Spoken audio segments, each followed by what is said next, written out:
मैं पूरा मैग्नेटिज्म का चैप्टर पढ़ा रहा हूँ। पहले इसमें मैग्नेटोस्टैटिक्स बता रहा हूँ। मैग्नेटोस्टैटिक्स तो पूरा का पूरा इलेक्ट्रोस्टैटिक्स की रिकवरी क्लास ही है ना? सोनिया थोड़ा बहुत प्लीज़ कभी-कभी यहाँ भी ध्यान दे दिया करो, ठीक है? एक तो होता है मैग्नेटिक पोल, इसे हम ध्यान लिखते हैं क्यूएम, ठीक है? पोल मैग्नेटिक पोल की स्ट्रेंथ होती है, की यूनिट होती है एम्पीयर इंटू मीटर। जैसे करंट एलिमेंट होता है ना, मतलब आई इंटू एल, ये मैग्नेटिक पोल होता है, या Q into V magnetic pole होता है। क्यू जहाँ इलेक्ट्रिक चार्ज है ना, तो Q into V magnetic pole, Q electric pole है और Q into V magnetic pole. और ये मैग्नेटिक मोनोपोल तो पॉसिबल होते नहीं है, they always occur in pairs, north pole और साउथ पोल। अगर आप एक मैग्नेट को तोड़ भी देंगे तो नॉर्थ और साउथ अलग अलग फिर से नए पैदा हो जाएंगे। और दो मोनोपोल्स के बीच में अगर फोर्स अगर देखें तो वही Q M one into Q M two by D square होता है। और दो मैग्नेट्स के बीच में फोर्स देखें तो वो six M one M two upon D to the power four होता है। तो दो मैग्नेट्स के बीच में फोर्स हमारे सिलेबस में नहीं है, दो मैग्नेट्स के बीच में फोर्स हमारे सिलेबस में नहीं है, पर कभी सवाल आया तो है कि दो मैग्नेट्स के बीच में डिस्टेंस डबल कर दी, अब फोर्स 1/16 हो जाएगा। तो ये आप भले याद न रखें कि दो मैग्नेट्स के बीच में फोर्स का फॉर्मूला क्या होता है, दो मैग्नेट्स के बीच में फोर्स का फॉर्मूला क्या होता है ये याद ना रखें, पर सवाल जरूर से ध्यान से देखें कि वो दो पोल्स के बीच का डिस्टेंस डबल कर रहा है कि दो मैग्नेट्स के बीच का डिस्टेंस डबल कर रहा है। अगर दो पोल्स है ना, अगर दो पोल्स हैं तो फोर्स होता है 1/d स्क्वायर। अगर डाइपोल है, डाइपोल में तो एक साउथ या नॉर्थ है और एक पोल यहाँ पर है, तो तीन पोल हो गए तो 1/d क्यूब आ जाता है। और दो मैग्नेट में चार पोल हो गए, एक दो तीन चार, इसलिए 1/d to the power four. अगर मोनोपोल है, नहीं मोनोपोल है, हाँ एक पोल इस पोल पे फोर्स लगा रहा है, मोनोपोल है, एक पोल इस पोल पे फोर्स लगा रहा है तो 1/d स्क्वायर। अगर एक डाइपोल इस पोल पे फोर्स लगा रहा है तो 1/d क्यूब। और ये दोनों आपस में जो फोर्स लगा रहे हैं तो 1/d to the power four. वैसे ये सिलेबस में है नहीं, पर पीवाईक्यू में आया सब है। और भर्ती जो पीवाईक्यू में आई है वो भी हमारे लिए इम्पोर्टेंट नहीं है। अब हमें बहुत सिलेक्टिव होते जाना है, बहुत सिलेक्टिव होते जाना है। जरा भी कर्रा दिल है अगर आपको, अगर डरपोक टाइप की व्यक्ति नहीं हो और सब कुछ करने की इच्छा नहीं है आप, तो आप बड़े आराम से इसी साल निकाल सकते हैं। और अगर आपकी इच्छा है कि नहीं सब कुछ करना है मुझे, तो जब 2 साल में नहीं किया, 3 साल में नहीं किया, तो आप क्या ही कर लो। अगर सब कुछ करने की इच्छा है तो फिर तुम्हारा सिलेक्शन नहीं होगा। अगर तुम अभी भी सिलेक्टेड नहीं हो सकते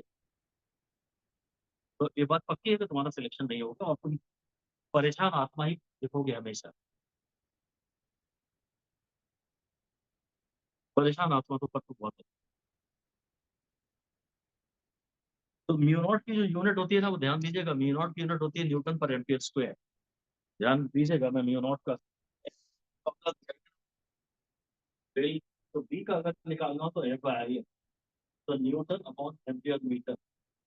और अगर पाई निकालना हो मैग्नेटिक वाला तो बी ए, तो न्यूटन अपॉन एम्पियर मीटर को आप मीटर स्क्वायर से मल्टीप्लाई कर दे देगा। ये मैग्नेटिक फ्लक्स डेंसिटी, जिसे मैग्नेटिक इंडक्शन कहते हैं, मैग्नेटिक इंडक्शन, ये मैग्नेटाइजिंग फील्ड नहीं है। जो मैग्नेटाइजिंग फील्ड होती है तो पर मीटर होता है। तो इंटेंसिटी ऑफ मैग्नेटाइजेशन होता है पर मीटर जो, तभी तो ससेप्टेबिलिटी डायमेंशनलेस था एम बाई एच से। इधर जो फोर्स पर यूनिट लेंथ का फॉर्मूला होता है, वो होता है डिवाइड बाय 4/2 I1 I2/d। जो फॉर्मूला दिख नहीं रहा, सॉरी, जो फोर्स पर यूनिट लेंथ का फॉर्मूला होता है वो होता है mu naught bye 4/2 I1 I2/d। इससे लेंथ और डी को काट दो तो म्यू नॉट के डायमेंशन आ जाएंगे Newton upon ampere square. Mu naught के डायमेंशन से न्यूटन अपॉन एम्पियर स्क्वायर, तो इसमें जितनी भी क्वांटिटीज आ सकती थी मैंने अधिकांश आपको उनके डायमेंशन बता दिए। अगर मैं वहां चला जाऊँ हेनरी, तो एनर्जी तो हाफ एल आई, एल की यूनिट है एनर्जी पर आई स्क्वायर, जूल पर एम्पियर स्क्वायर। सेल्फ इंडक्शन का कोएफिशिएंट हो या म्यूचुअल इंडक्शन का कोएफिशिएंट हो, इनकी एनर्जी आप एनर्जी वाले फॉर्मूले से सबको रिलेट करें, है ना? रिलेटिव परमेबिलिटी म्यू आर के तो कोई डायमेंशन है नहीं। रिलेटिव परमेबिलिटी के बारे में यहीं से बात कर लेते हैं कि एयर की वो वन टाइप की होती है, नॉन मैग्नेटिक सब्सटेंस है। जो डायमैग्नेटिक होते हैं उनकी ये वन से थोड़ी कम होती है, जो पैरामैग्नेटिक होते हैं उनके वन से थोड़ी ज्यादा होती है, और जो फेरोमैग्नेटिक होते हैं उनकी 1000 टाइप की होती है। और म्यू आर का फॉर्मूला वन का ससेप्टेबिलिटी, ससेप्टेबिलिटी किसकी कितनी है और म्यू किसका कितना है, वो आप ध्यान रखिएगा ना। बी का फॉर्मूला, ये जो मैं पता नहीं बहुत बहुत ही थोड़ा, ये एच है और ये बी है।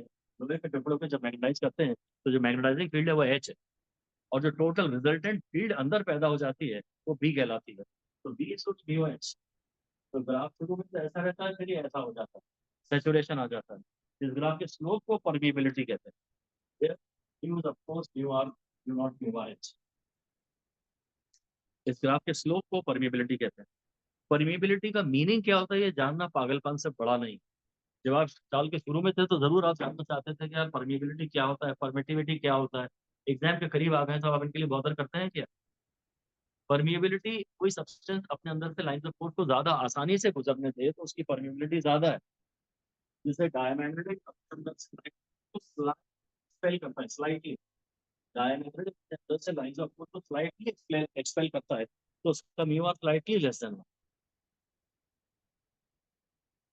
और पैरामैग्नेटिक स्लाइटली अट्रैक्ट करता है तो स्लाइटली ग्रेटर देन। और फेरोमैग्नेटिक काफी ज्यादा अट्रैक्ट करता है तो उसका mu R much greater than. तो इनकी डेफिनेशन वगैरह, इनका फिजिकल सिग्निफिकेंस वगैरह काम का नहीं है। फॉर्मूला इंपॉर्टेंट है और न्यूमेरिकल। और कोई बहुत डीप कॉन्सेप्ट इंपॉर्टेंट है, जैसे कि हमने कहा था कि यूनिफॉर्म फील्ड में फोर्स की गारंटी है जीरो, नॉन यूनिफॉर्म फील्ड में फोर्स की गारंटी है नॉन जीरो। जैसा कि हमने कहा था इलेक्ट्रिक डाइपोल हो या मैग्नेटिक डाइपोल हो, किसी भी थीटा पे रख दें, किसी भी थीटा पे रखते हैं उस पर फोर्स जीरो ही होता है, क्योंकि फोर्स की गारंटी यूनिफॉर्म फील्ड में जीरो, तो थीटा पे डिपेंड थोड़ी ना करे। फोर्स का फॉर्मूला होता था B I L, L is the distance between the two end points. Close loop के लिए तो distance between the end point zero हो गया ना, तो क्लोज लूप पे फोर्स जीरो। तो मैग्नेटिक पोटेंशियल की अगर बात करें तो इलेक्ट्रोस्टैटिक्स में आता था के Q by D electrical monopole के लिए, और मैग्नेटिक मोनोपोल के लिए ऐसे ही आएगा mu not by four by Q M by D. Q M यानी मैग्नेटिक पोल। इलेक्ट्रिसिटी में चार्ज है क्यू और मैग्नेटिज्म में मैग्नेटिक मोनोपोल की वैल्यू है क्यू एम। और सबसे इंपॉर्टेंट बात है, अगर कोई पूछे मैग्नेटिक पोटेंशियल की यूनिट बताओ, तो वोल्ट नहीं, वो आपको निकालनी पड़ेगी। Mu not by four pi into Q M by D. अगर मैग्नेटिक पोटेंशियल की यूनिट निकाल तो 5 स्टार देगी, जिसमें बनवाएगा। पोटेंशियल का फॉर्मूला अगर आपसे कोई पूछे तो ये तो न्यूटन पर एम्पियर स्क्वायर टाइप हो गया, क्यू एन और डिस्टेंस मीटर हो गया, तो न्यूटन पर एम्पियर टाइप आ गया भाई मैग्नेटिक पोटेंशियल। तो ये तो मैंने कभी क्लास में पहले साल में पढ़ाया ही, नया सवाल बन गया। मैग्नेटिक पोटेंशियल की यूनिट वोल्ट नहीं है, बहुत शानदार सवाल बन गया ये आज। डायमेंशंस निकालने हैं, यूनिट्स निकालनी है, मेमोरी पे मत जाना। मेमोरी पे जाना सिर्फ फॉर्मूला सोचने के लिए, सीधे आंसर सोचने के लिए नहीं। जब तक तुम कितना भी डायरेक्ट क्वेश्चन हो उसको किसी फॉर्मूले से रिलेट नहीं करोगे वो नेगेटिव जाएगा। खुद ही एनालाइज करो कि तुम्हारी सिली मिस्टेक किस टाइप की हो रही है। सिली मिस्टेक कैसे अवॉइड करो, ये सबसे इरिटेटिंग क्वेश्चन होता है। तुमको खुद नहीं दिख रहा क्या कि तुम किस टाइप की गलतियां कर रहे हो? मैं कभी भी तुम्हारी कॉपी में थोड़ी झांक सकता हूँ। जितना भी मैं तुमको वादा करूं कि रात को 3 बजे भी डाउट सॉल्व करेंगे, ये सब झूठे वादे ही होते हैं। तो मैं कहूँ तो कोई और करे।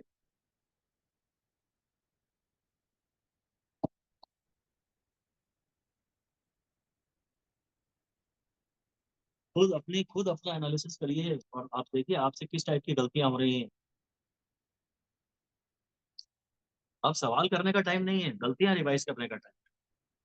1 महीने में सवाल क्या ही कर लो। और जो ऑलरेडी आते हैं वो तुमसे एक फिजिक्स इतना सुंदर सब्जेक्ट है कि जो आज सवाल तुम्हें करना आता है वो 1 महीने बाद ही बन जाए। बायोलॉजी और फिजिक्स तो फिर भी थोड़ा थोड़ा, बायोलॉजी और केमिस्ट्री में फिर भी थोड़े थोड़े गैप्स आ जाएंगे, फिजिक्स नहीं बोलोगे। मैग्नेटिक पोटेंशियल की अगर यूनिट मांगे तो रटा रटाया मत मार देना वोल्ट।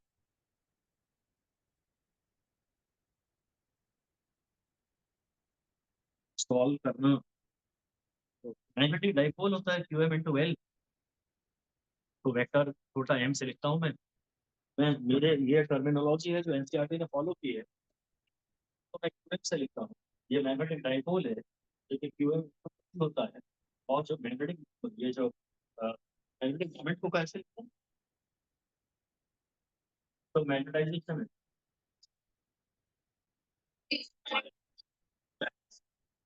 मैग्नेटिक मोमेंट ही तो है। हाँ, करंट कुछ टीचर आई भी पढ़ाते हैं, इंटेंसिटी ऑफ मैग्नेटाइजेशन, ये तीन वाले यहाँ हैं।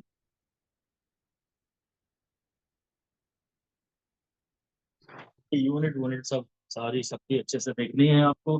तो मैग्नेटिक पोल, मैग्नेटिक डाइपोल जो है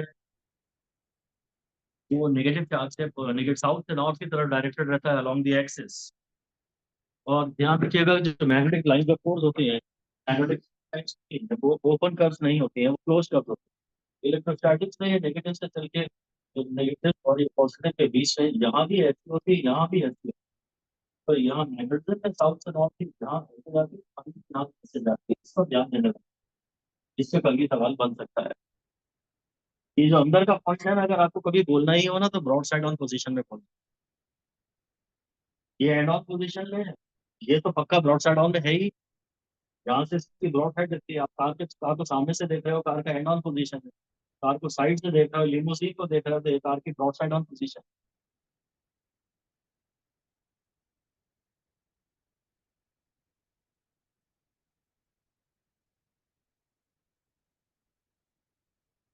और बाकी तो खैर सर वही फॉर्मूले है भाई। टॉर्क का formula M B sine theta है, पोटेंशियल एनर्जी का formula minus M B cos theta, work done का फॉर्मूला है M B into cos theta I minus cos theta है। अगर इनिशियल एंगल ना दिया हो तो वर्कडन का फॉर्मूला है M B into one minus cos theta. Magnetic potential का फॉर्मूला डाइपोल के साथ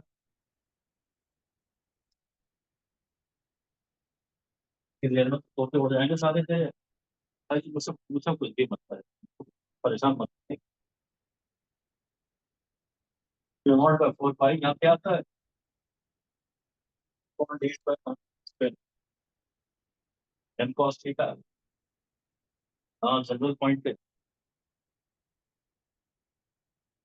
ठीक है ना। यहाँ पर अप्रोक्सीमेट फॉर्मूला है 2m/d³। यहाँ पे d का फॉर्मूला है m/d³। यहाँ पे फील्ड ऐसी जाती है और यहाँ पे, है ना, मैग्नेटिक फ्लक्स या इलेक्ट्रिकल फ्लक्स होता है ये cos थीटा, तो मैग्नेटिक फ्लक्स होता है बी ए cos थीटा। इलेक्ट्रिक फ्लक्स और मैग्नेटिक फ्लक्स की तो पर यूनिट पर सेम ही हुई, नहीं निकालनी पड़ेंगी। बी आ गया ना, वहाँ तो टेस्ला वाला आ गया। इलेक्ट्रिकल फ्लक्स और मैग्नेटिक फ्लक्स की यूनिट सेम नहीं है। और जो 1 वेबर पर मीटर स्क्वायर होता है, वन टेस्ला होता है। और वो 1 मैक्सवेल पर सेंटीमीटर स्क्वायर जो होता है वो 1 गॉस होता है। और 1 टेस्ला 10⁴ गॉस होता है। 1 गॉस 10⁻⁻⁴ टेस्ला होता है। इन सब की बहुत ज्यादा आवश्यकता आपको लगेगी। वेबर इबिंग थ्योरी में पढ़ाते हैं, वेबर इबिंग थ्योरी में पढ़ाते हैं कि जब लोहे का टुकड़ा है ना, तो उसके अंदर हर एटम अगर मैग्नेटिक सब्सटेंस है तो हर एटम में परमानेंट डाइपोल मोमेंट है। हर एटम मैग्नेट तो है पर वो क्लोज चेन बना रहा है। जब बाहर तब एक बाजू में साउथ पोल बन जाता है, एक पोर्ट में नॉर्थ पोल बन जाता है। मैं रिसेंटली एच सी वर्मा का एक लेक्चर देख रहा था, वो बोलता है मैग्नेटिक पोल कुछ होता ही नहीं। उस लेवल पे जाके हम कहाँ सोच सकते हैं, उससे पढ़ोगे तो नीट दे पाओगे। तो मैग्नेटिक पोल कुछ होता ही नहीं, एग्जिस्ट नहीं करते।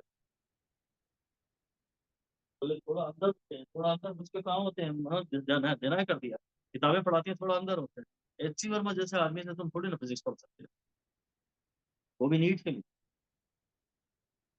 बाहर से जब तो लोहे के टुकड़े में ये सारे एम, सारे बी की डायरेक्शन में होते हैं।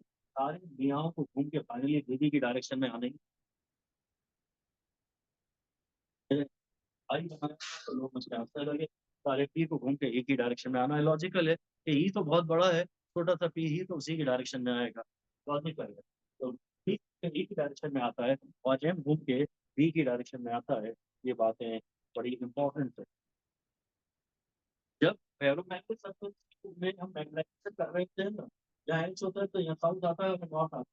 और जब डायमैग्नेटिक में मैग्नेटाइजेशन कर रहे थे ना, तो ये मैग्नेटिक था। ये डायग्राम पूछ सकता है।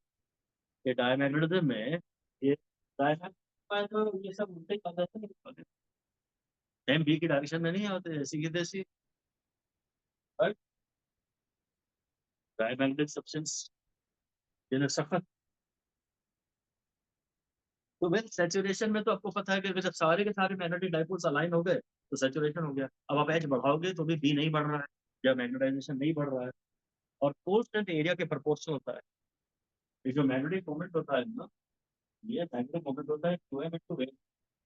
और फोर्स स्ट्रेंथ जो है वो एरिया के प्रोपोर्शनल होता है।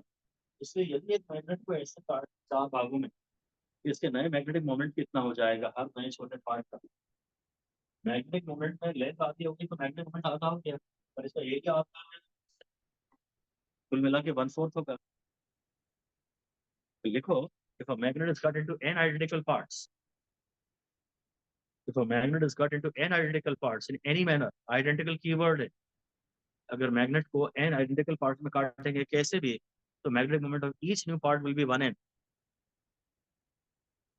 कैसे भी काटोगे बस आइडेंटिकल होने चाहिए, आइडेंटिकल होने चाहिए सारे पार्ट्स, तो मैग्नेटिक मोमेंट सबका 1n हो जाएगा।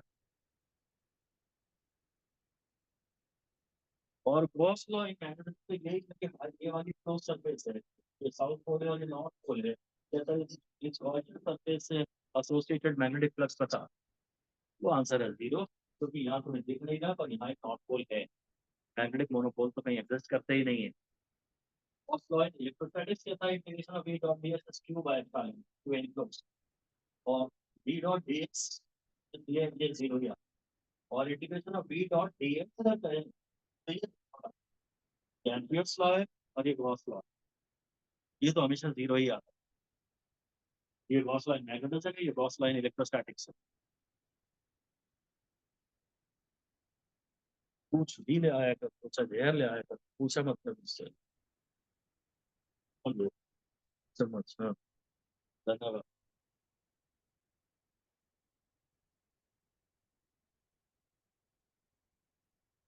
भाई इसके बाद मैं मूविंग चार्जेस और मैग्नेटिज्म की बात कर रहा हूँ। पहले तो मैं आपको ये पूछता हूँ कि करंट कैरिंग कंडक्टर अपने आसपास ई पैदा करता है कि नहीं। Current carrying conductor electrically neutral होता है, अपने आसपास ई पैदा नहीं करता है। और स्टेशनरी चार्ज ई पैदा करता है कि नहीं। स्टेशनरी चार्ज ई तो पैदा करता है पर बी पैदा नहीं करता। तो वो एक पूछे तो तुम दो बताओ, तुम तीन चार बताओ, तब सिली मिस्टेक नहीं हो। हर क्वेश्चन को जब हम डिस्कस कर रहे होते हैं तब बता सकते हैं कि सिली मिस्टेक ना हो, इसके लिए आप क्या करें। अलग से आप पूछोगे कि सिली मिस्टेक ना हो तो हम क्या करें, हम कहेंगे पेपर ही मत। कुछ भी करोगे तो सिली मिस्टेक तो होगी। केस टू केस बेसिस पे बताया जा सकता है कि सिली मिस्टेक अवॉइड करने के लिए क्या करें।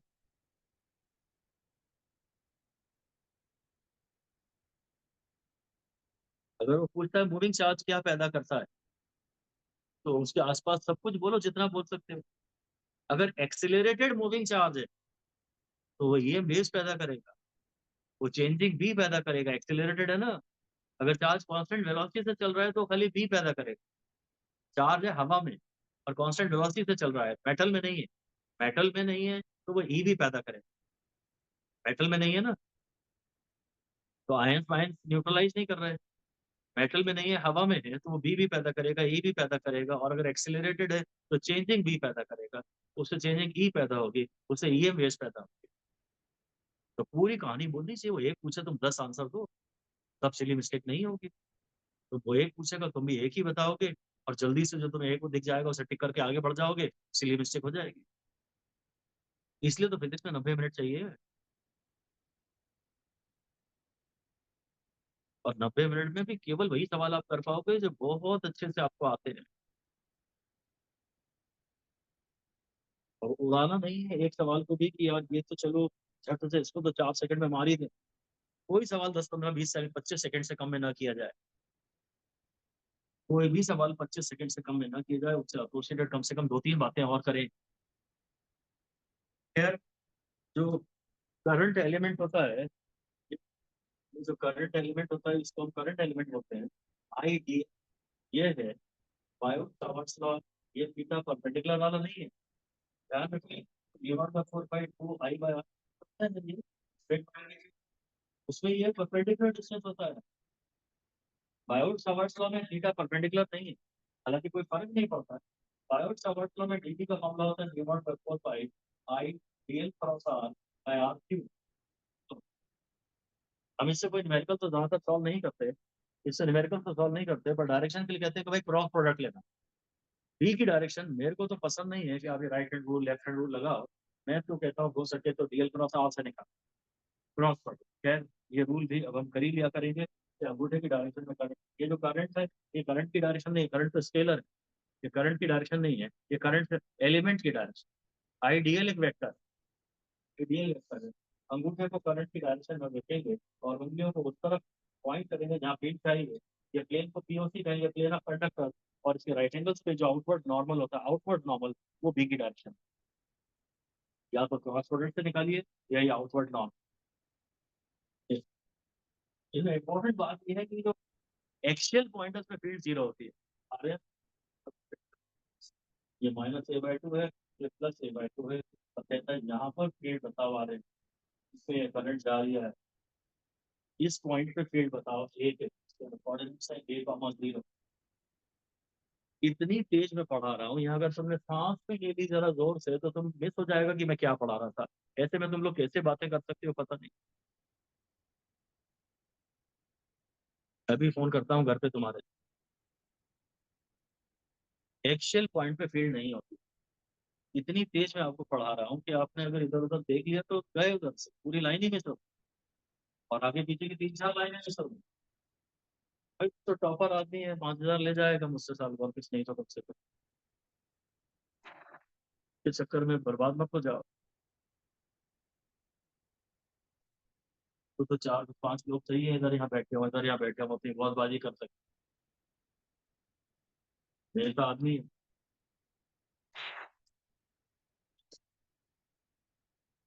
एक्शियल पॉइंट पे फील्ड जीरो होती है।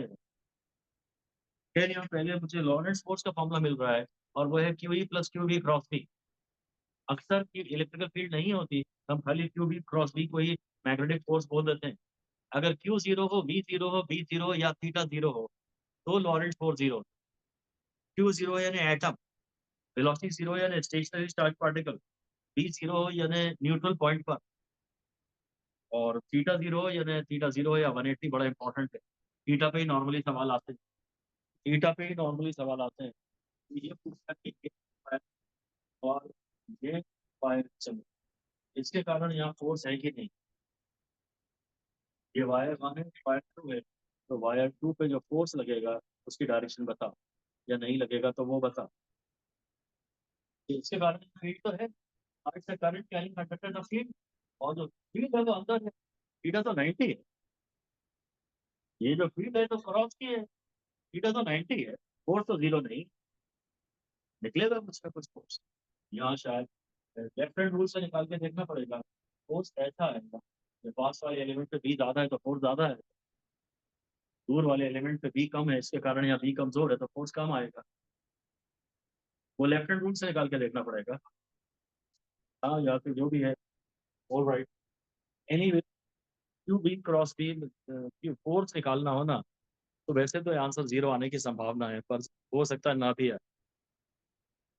थीटा में तो आप गलती करेंगे ही करेंगे,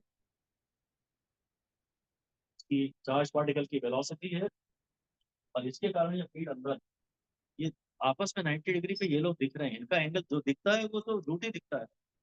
अगर वो दिखा रहे हैं 90 तो वो होगा तो नहीं 90, ये तो दिखा रहे हैं 90 जानबूझ के।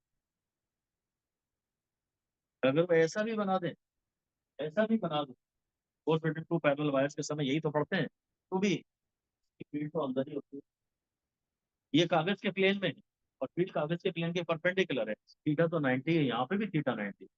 जहाँ थीटा सोचना पड़ेगा, चाहे वो मैकेनिक्स हो या इलेक्ट्रोस्टैटिक्स हो, थीटा सोचना पड़ेगा, तुम गलती तो करोगे। बहुत ज्यादा अलर्ट होना पड़ता है, और एग्जाम में हम उतना फोकस नहीं कर पाते।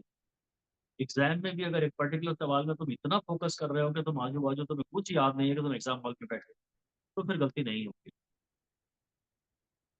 कुछ याद नहीं होना चाहिए कि सब कुछ दांव पे लगा है और ये सवाल नहीं हुआ तो सिलेक्शन नहीं होगा। कुछ सेकंड्स तो उसमें ऐसे आए जो बहुत ज्यादा फोकस हो तुम्हारा, थोड़ा भी संभल के खेले ना तो पहली बार में ही निकाल के ले जाओ। ड्रॉप ईयर तो कितना ट्रोमेटिक होता है आपको भी पता है। ड्रॉप ना लेना पड़े और 1 महीना पर्याप्त होता है, पॉजिटिव माइंडसेट से पढ़ो, एग्रेशन से पढ़ो, और इतना अननेसेसरली ब्रेन की जो मसल्स हैं, होती नहीं है शायद, उनको तनाव में मत रखो। कभी कभी ऐसा ढीला छोड़ दो अपने, इसके ज्यादा तनाव स्ट्रेस्ड मत रहे, तो पता नहीं है क्या होता है। तब नर्व्स ही नर्व्स होती है, टिश्यू तो फाड़ दोगे तुम, टेंशन। सेल तो होते ही है, चलो कम से कम ये इसको पढ़ो, इतने पोर्शन को रिलेट, वो जैसे तनाव भी नहीं मिलता। मैं हालांकि पूरी जिंदगी ऐसे ही था,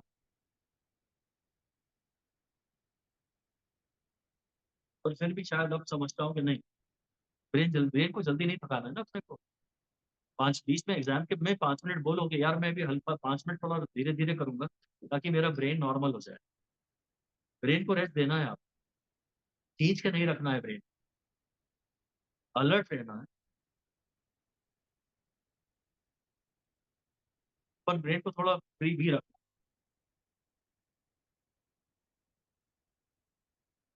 अर्थ की फील्ड के बारे में एक इंपॉर्टेंट बात लिख दीजिए कि earth field is directed in horizontal plane. Earth की फील्ड तो अर्थ का मैग्नेटिज्म तो फॉर्चुनेटली सिलेबस में से हटा ही दिया गया है। Earth field is directed in horizontal plane from south to north. ये एक इंपॉर्टेंट बात लिख दीजिए, फ्रॉम साउथ टू नॉर्थ।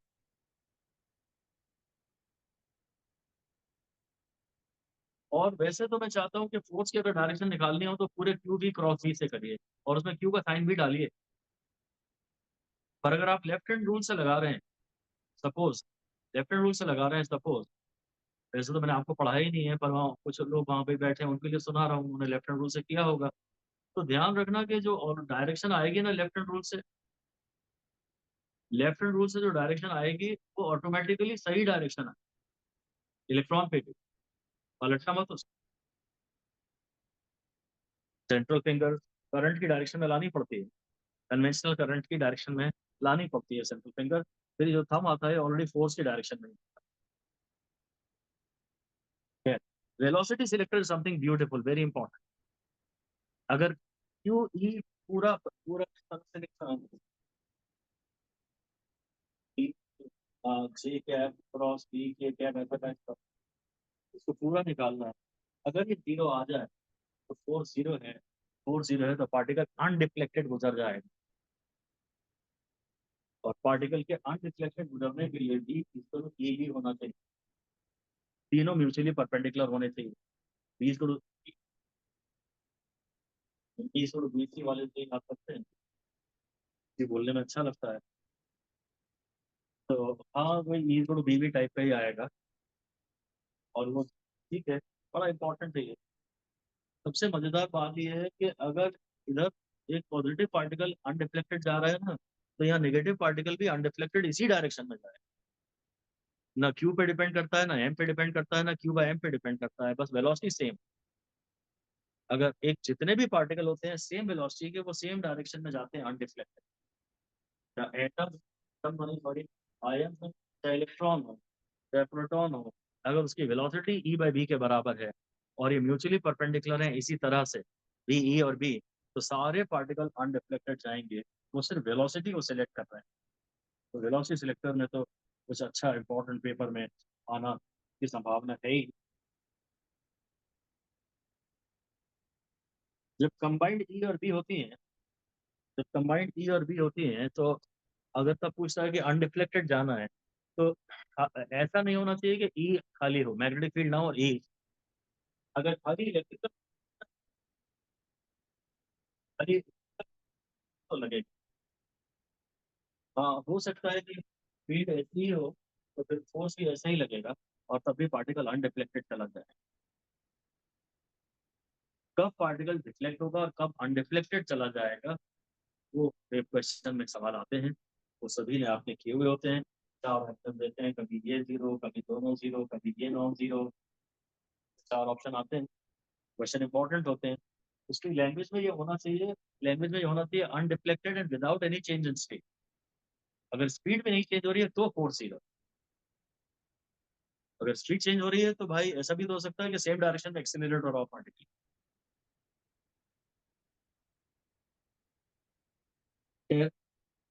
जब एक वायर को एक मैग्नेटिक फील्ड में रखते हैं, करंट कैरिंग वायर को, तो उसके हर इलेक्ट्रॉन पे फोर्स लगता है, और हर इलेक्ट्रॉन पे जो फोर्स लगता है वो होता है E V D B sine theta, जहाँ ड्रिफ्ट वेलोसिटी वी डी।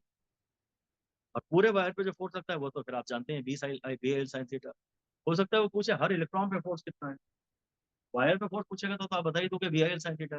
वो कहेगा वायर के अंदर हर इलेक्ट्रॉन की ड्रिफ्ट वेलोसिटी इतनी है, अब हर इलेक्ट्रॉन पे फोर्स बताओ, तो Q B sine theta, E V D B sine theta. हर इलेक्ट्रॉन पे पूछा है कि पूरे वायर पे पूछा है। ये जो B I L sine theta होता है ना, यदि इसकी डायरेक्शन निकालनी हो तो आपसे फिर से फॉर्मूला लिखना पड़ता है I D L cross B, I D L cross B. और यदि वायर को फ्लोट कराना है, यदि फ्लोट फ्लोट कराना है हवा में, तो भाई से एमजीए पर ये बी आई एल टाइप होगा। और फील्ड इस तरह से हो, फील्ड हॉरिजॉन्टल प्लेन में होनी चाहिए, तभी तो फोर्स वर्टिकल प्लेन में आएगा। हाँ, हॉरिजॉन्टल प्लेन में फील्ड डॉट की है कि क्रॉस की है, वो आपको करंट की डायरेक्शन के हिसाब से सोचना पड़ेगा। पर फील्ड हॉरिजॉन्टल प्लेन में होगी तभी तो फोर्स वर्टिकल प्लेन में आएगा, अगर आप वायर को बैलेंस करा रहे हैं तो। अगर ये इंक्लाइन प्लेन पे वायर को बैलेंस करा रहे हैं तो बस वो तो वही आएगा, ये इस चैप्टर का फोर्स अपॉन एमसी।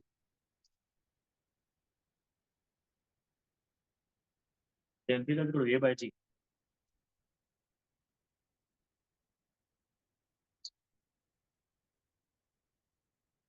और बहुत इंपॉर्टेंट है, पहले ही फिर से कई बार बात करता हूँ, फोर्स का वायर और रेगुलर शेप, एक रेगुलर शेप का हो तो ईएमएफ का formula B S P sine theta होता है ना, और फोर्स का formula B L sine theta होता है। इसमें जो लेंथ होती है, शॉर्टेस्ट डिस्टेंस पर द एंड पॉइंट्स होती है, बड़ा इंपॉर्टेंट है। और इसीलिए अगर क्लोज ग्रुप हो किसी भी शेप का, लेंथ जीरो है, इस पे फोर्स जीरो है। अगर क्लोज ग्रुप हो किसी भी शेप का और किसी भी थीटा पे रखा हो, उस पे फोर्स हमेशा जीरो ही होता है। ऐसे स्टेटमेंट्स आपको बार बार रिवाइज करने हैं। इनसे ये स्टेटमेंट मेरे क्लियर हुए तो तीन चार सवाल आपसे बन जाएंगे। बहुत धीरे धीरे अपने को नंबर ऑफ क्वेश्चंस बढ़ाने हैं। सारे स्टेटमेंट अगर आपको पूरी विजिट के मेरे ऐसे क्लियर हुए, तो अगर आप नहीं पढ़ सकते तो मुझसे सुन लीजिए, शायद मैं 80% 70% तो पढ़ा ही रहा हूँ इस समय। मतलब मेरे पढ़ने के बाद अगर आप जाके मेरा चैप्टर खुद पढ़ेंगे तो आपको इजीली पढ़ा जाएगा, आपको टाइम कम लगेगा। बायोग्राफी लेकिन तो शेप हो गया। तो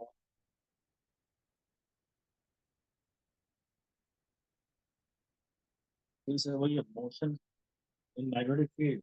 हाँ, तो अगर देखो आप जरा इंपॉर्टेंट बात ध्यान से सुनना, चार्ज पार्टिकल मैग्नेटिक फील्ड में घुसे, उसमें सर्कुलर मोशन पैदा हो, और इसका R N D by two भी है, क्योंकि जब ये अंदर घुसेगा तो इस पर फोर्स लगेगा, मैग्नेटिक फोर्स। अगर ये मैग्नेटिक फील्ड में बाहर से घुस रहा है, मैग्नेटिक फील्ड पहले से है, तो ये सर्कुलर पाथ में घूमेगा। पर अगर सर्कुलर मोशन से मैग्नेटिक फील्ड पैदा हो रही है, तो बायो सावर्ट्स का formula D naught by four pi Q D by R square. ये दोनों बहुत ही, इसमें भी वी आर क्यू एन ये सब है, इसमें भी V R P Q N, जो तो यहाँ बहुत ज्यादा कंफ्यूजन की संभावना कि मैग्नेटिक फील्ड से सर्कुलर मोशन पैदा हो रहा है तो ये, और सर्कुलर मोशन से मैग्नेटिक फील्ड पैदा हो रहा है तो ये, देखना पड़ेगा कौन किसको प्रोड्यूस कर रहा है। ये तो आने की भी संभावना है, क्योंकि इजीली आप सिली मिस्टेक करते हैं।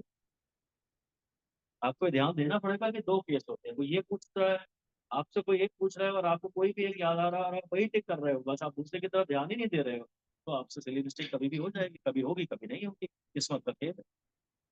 ऐसे ही मोहम्मद किस्मत का ही खेल है, आपके हाथ में ज्यादा कुछ है नहीं।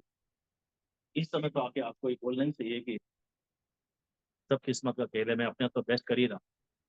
किसी पे तो डालना ही चाहिए आपको ब्लेम, अपने ऊपर ज्यादा प्रेशर ना लें। हालांकि सिलेक्शन आपका है, जिम्मेदारी आपकी है, पर अपने आप को हल्का तो महसूस कराना है रोज रात में सोते समय। आपको बोलना है मेरी कोई फॉल्ट नहीं।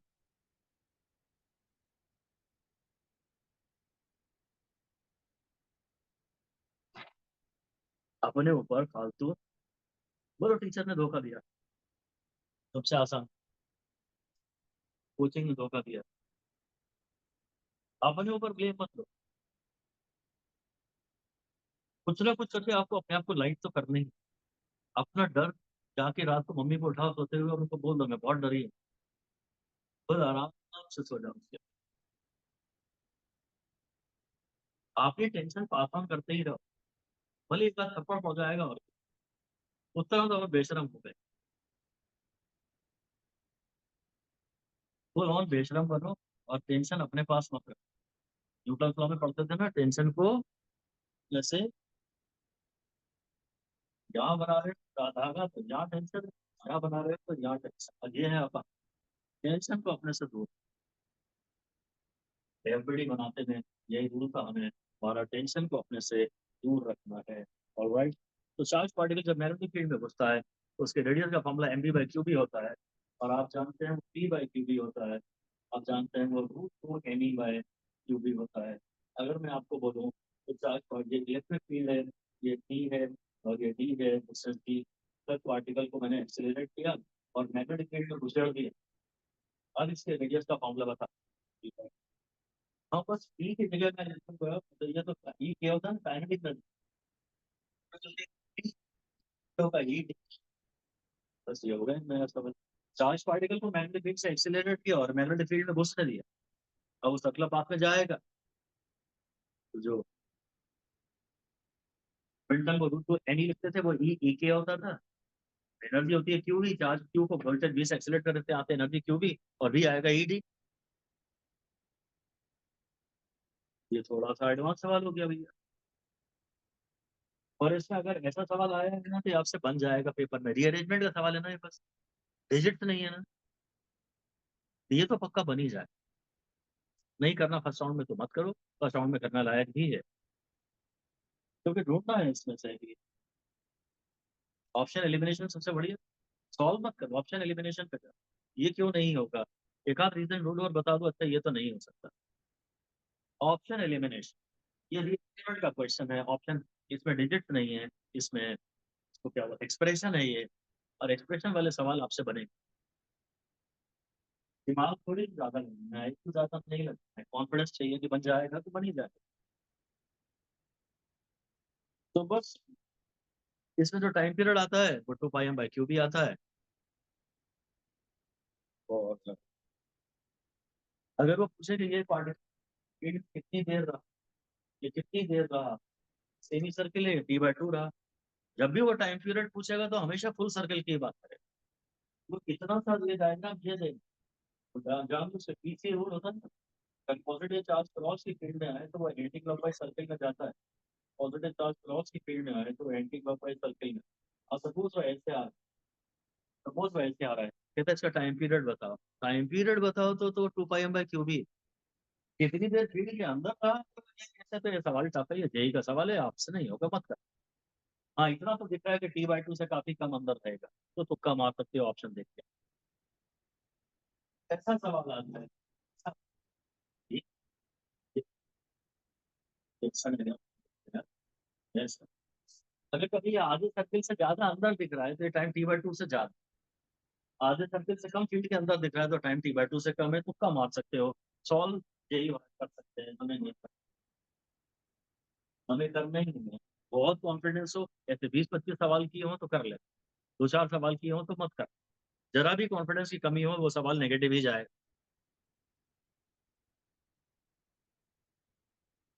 कॉन्फिडेंस की कमी है तो सही जा सकता है, अगर वहां उसको आप 4-5 मिनट दो तो नहीं, उसकी औकात है, उससे टिकना टाइम दो। 10 सेकंड का सवाल है तो 30-40 सेकंड दे रहा तो फिर वो सही जा सकता है। फिजिक्स, बायोलॉजी में अगर 10 सेकंड को 40 सेकंड दे दिया तो 4 बार गलत हो जाएगा। बायोलॉजी में ओवर थिंकिंग नहीं करनी। ये पीसीए रूल था, अगर पॉजिटिव चार्ज क्रॉस की फील्ड में आएगा तो एंटी क्लॉकवाइज सर्किल में ही घूमेगा हमेशा। और फिर वो एनसीसी रूल भी हो जाता है, नेगेटिव चार्ज होगा तो क्रॉस की फील्ड में होगा तो फिर क्लॉकवाइज। साइक्लोट्रॉन हमारे सिलेबस में, नीट के सिलेबस में है नहीं, पर वो पूछेगा साइक्लोट्रॉन फ्रीक्वेंसी बताओ तो तुम नॉर्मली जो बताते हो बताना। यही जो टाइम पीरियड का फॉर्मूला था इसी को उल्टा करके बताना। साइक्लोट्रॉन नाम से चिंता मत कर, साइक्लोट्रॉन हमारे सिलेबस में नहीं है, उसका नाम आता है तो डराने के लिए आएगा। हाँ वो जरूर इंपॉर्टेंट बात है कि अगर सेम फील्ड में सेम पार्टिकल आए तो भले ही ज्यादा वेलोसिटी से आए, ज्यादा मोमेंटम से आए, वही टाइम पीरियड में तो वेलोसिटी का टर्म आता है 2 पाई बाई 2 भी आता है ना। अगर पार्टिकल सेम हो या उसका एम और क्यू सेम हो, फील्ड सेम हो तो टाइम पीरियड सेम रहेगा। एक पार्टिकल किसी एंगल पे आए, किसी भी वेलोसिटी से आए, टाइम पीरियड वेलोसिटी पे और एंगल पे डिपेंड नहीं करता अगर पार्टिकल सेम है और फील्ड सेम है, क्योंकि टाइम पीरियड के फॉर्मूले में ये सब टर्म्स आते ही नहीं। जब वो हायर वेलोसिटी से आता है तो वो बड़े सर्किल में घूम जाता है, पर time spend in the field same रहता है, टाइम पीरियड सेम रहता है। ज्यादा वेलोसिटी से आएगा, ज्यादा मोमेंटम से आएगा, अंदर हो जाएगा, रेडियस ज्यादा हो, बड़े सर्किल में घूमेंगे। हेलिकल पाथ की बात कर रहे हैं, पहले बात सुनो। अगर बी इधर और इधर वेलोसिटी हो, ये केस हो तो पार्टिकल स्ट्रेट लाइन में जाएगा। अगर थीटा 90 हो तो पार्टिकल सर्कुलर पाथ में जाएगा। और अगर ये इलेक्ट्रिकल फील्ड हो, तो इलेक्ट्रिकल फील्ड हो और कोई और एंगल हो ना 90 तो पैराबोल। इलेक्ट्रिकल तो ऐसा पार्टिकल है ना, इलेक्ट्रिकल फील्ड में तो ऐसा जाएगा। फॉर्मूला होता है ना, X equal to U T, Y equal to half A T square, तो Y equal to half Q E by M X square by U square. तो इलेक्ट्रिकल फील्ड में तो Y proportional to X square होता है। Electrical field या gravitational field में path आता है पैराबोल। हॉरिजॉन्टल प्रोजेक्टाइल भी तो पैराबोल आता है ना। अगर इलेक्ट्रिकल फील्ड हो या ग्रेविटेशनल फील्ड हो तो पैराबोल, अगर मैग्नेटिक फील्ड हो तो सर्कल और या फिर हेलिकल। और स्ट्रेट लाइन में हो, थीटा 0 हो तो पाथ स्ट्रेट लाइन, तो पाथ स्ट्रेट लाइन, पाथ पूछेगा। अगर फोर्स ना लग रहा हो तो path straight line. Electric field में थीटा 0 हो तो स्ट्रेट लाइन, वरना पैराबोला। मैग्नेटिक फील्ड में ज्यादातर सर्किल। मैग्नेटिक फील्ड में कभी भी पैराबोला आंसर नहीं आएगा। मैग्नेटिक फील्ड में कभी भी पैराबोला आंसर नहीं आएगा। इसी तरह से अगर हम यहाँ से लें, ये देखा, ये बी, ये का, ये बी का साइन कॉस थीटा है और ये बी का साइन थीटा है, तो आप जानते हैं कि इसका जो इसका जो बी होगा, बी को तो मैं बी साइन थीटा लूंगा, क्योंकि परपेंडिकुलर कंपोनेंट के कारण ये वाला मोशन होता है। और जो बी है वो है B cos theta into T, two pi M by Q B. ये पिच तो वैसी है जैसे रेंज का डेरिवेशन था, एच का फॉर्मूला भी तो U cos theta into T था, और बस फिक्स हो जाएगा B cos theta two pi M by Q B. हो सकता है आर बाय टी मान ले, रेडियस का फॉर्मूला भी चेक कर लेगा, पिच का भी चेक कर लेगा, आर बाय पी मांग लेगा, एक टेन थीटा आ जाएगा, कहीं एक साइन थीटा है, कहीं एक कॉस थीटा है। ये हेलिकल वाली बात हो गई। इसमें तो बहुत सारे सवाल आते हैं, ठीक है ना। फिर हम अगर स्पीड की, तो जो बेसिक फॉर्मूला है वो I D L cross R by R. Circular arc को, सर्कुलर आर्क को तो ये formula basically I L by theta I by R. ये वाला इस करंट एलिमेंट इस लेंथ ने स्पीड पैदा कर दी है, तो ये तो थीटा सब्सटेंस है, तो थीटा रेडियंस में होना चाहिए हमेशा, ये बात आपको ध्यान रखनी है। और अगर रेडियस, अगर आधा सर्किल हो तो एन को हम हाफ ले लेंगे, थ्री फोर्थ ऑफ सर्किल हो तो एन को थ्री फोर्थ ले सकते हैं, 5 राउंड हो तो एन को 5 ले लेंगे, है ना। और रेडियस का क्या होता है, 4 pi square N square I by L भी होता है, दोबारा डिराइव किया जा सकता है। बस ना दिया तो तुम 2 पाई आर इंटू एन को एल लिख लेना, आर को टेन अपॉन 2 पाई एन लिख लेना, और इसको डाल हमें आ जाएगा। कभी कहता है भाई मैंने इसको, कभी कहता है मैंने वायर को खोल के इसे 2 टर्न्स में मोड़ दिया। एक लूप था, करंट लूप था, इसको मैंने, ये एक ही लूप था, 2-3 टर्न्स में मोड़ दिया। अब तो B proportional to N square होता है।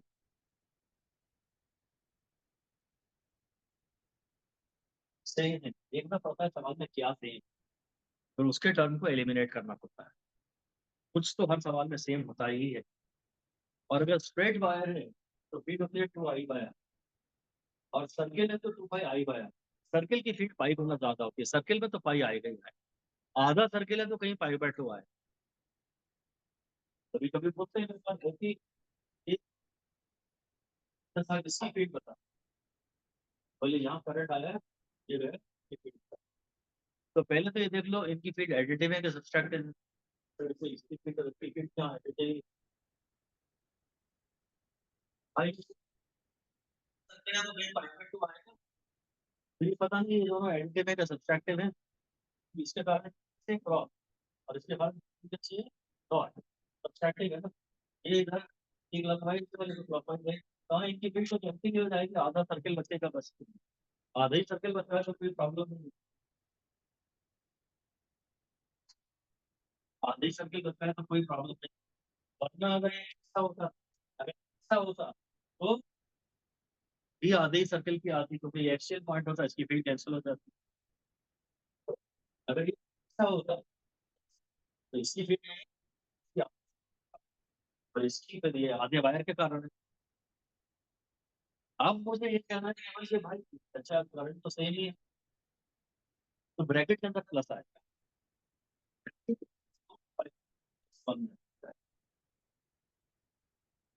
एक सर्किल है तो पाई आएगा, आधा सर्किल है तो पाई बाय टू आएगा, वैसे ये आधा वायर है तो ये भी वन बाय टू हो जाएगा। वैसे मैं और डिटेल में डिस्कस कर रहा हूँ, मैं बस ये कह रहा हूँ तो ये देखना कि ब्रैकेट के अंदर पाई कहाँ आ रहा है, और देखना का माइनस है कि प्लस है, बस तुम्हारा काम चल जाएगा।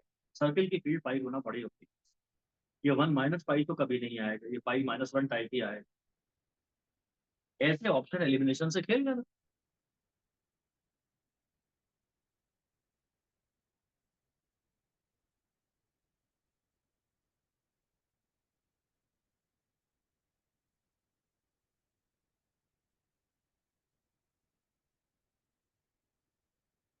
Direction at the centre of circle, direction मतलब हमको पता है जीपीएस, क्लॉकवाइज करंट अगर हो, क्लॉकवाइज करंट हो तो ये साउथ पोल की तरफ बिहेव करता है, और एक क्रॉस के पेड़ पैदा करता है। अगर नॉर्थ, अगर तुम साउथ की तरफ से दूर जा रहे हो, ये क्रॉस के फील्ड है ना, एएनटी रूल होता है, अगर तुम जहां से दिख रहे हो वहां से एंटी क्लॉकवाइज है, अगर जहां से देख रहे हो क्लॉकवाइज करंट है, तो ये मैग्नेट के नॉर्थ पोल की तरह बिहेव कर रहा है, और इसकी डॉट की फील्ड है, ये मैग्नेट के नॉर्थ पोल की तरह बिहेव कर रहा है और इसकी डॉट की फील्ड।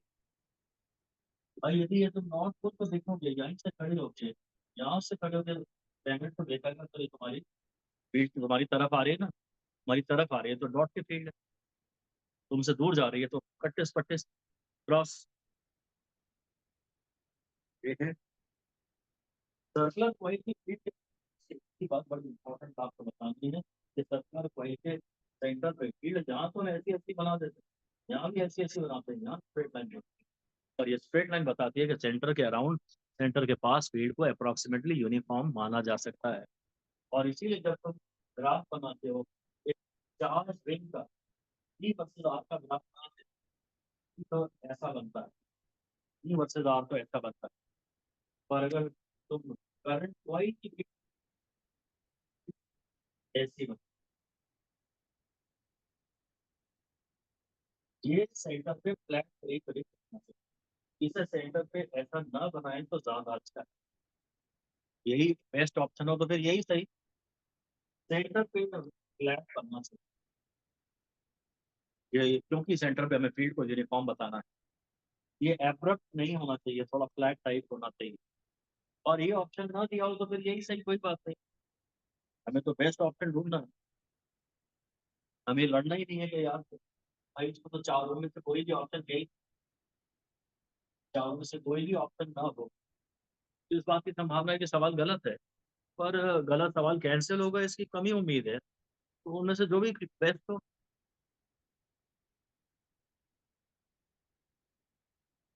सवाल गलत है ऐसा सोच के आपको कोई सवाल छोड़ना नहीं है कि ये बोनस हो जाए, हम ही करते हैं बस बोनस, वहाँ कोई बोनस करने वाला नहीं।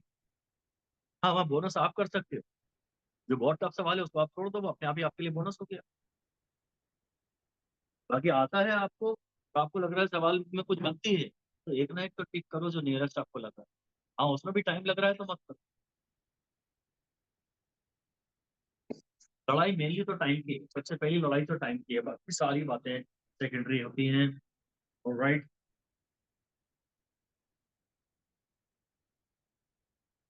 एक्सिस पे अगर आपको एक्सियल पॉइंट पे फील्ड चाहिए, इसके तो न्यूमेरिकल थोड़े लेंदी होते हैं, अगर वो इसके सेंटर पे तो फील्ड आपने निकाल ली तो भाई आई बाय आर, अगर एक्सिस इसका इक्विवेलेंट बार मैग्नेट इमेजिन कर लीजिए।